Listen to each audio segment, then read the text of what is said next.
Hello everyone, magandang hapon sa inyong lahat. Unang-una, gusto ko lang magpasalamat kay Lord sa binigay niya sa aking buhay at blessings araw-araw. Ngayong hapon, gusto ko lang magbibigay sa inyo ng kunting encouragement. May pagbabasahon ako diri sa makita sa Hebreo 11:1. Ang pagtuo amo ang pagsalig sa mga butang nga aton ginalauman. Ang kasiguraduhan sang mga butang nga hindi naton makita.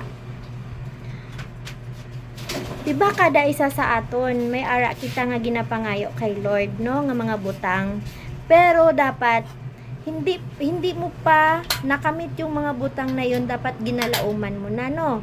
Dapat tuuhan mo siya.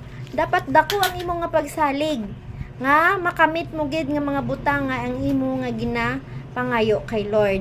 Kay useless ang imo nga pangayo kay Lord kung wala ka malang pagsalig sa Ginoo, di ba?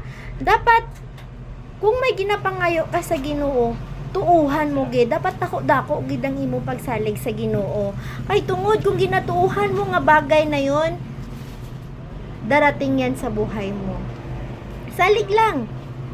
Dapat dako ng imo pagsalig sa Ginoo. Kay ang Ginoo gamhanan, ang Ginoo milagroso, ang Ginoo siya ang tagiya sa tanan yung mga butang diri sa kalibutan.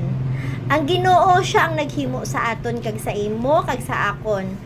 Kaya mga utod ko sa Ginoo, kung may ara kita nga ginapangayo sa aton Ginoo, tuuhan mo, makamit mo nga gusto mo nga ginapangayo sa Ginoo.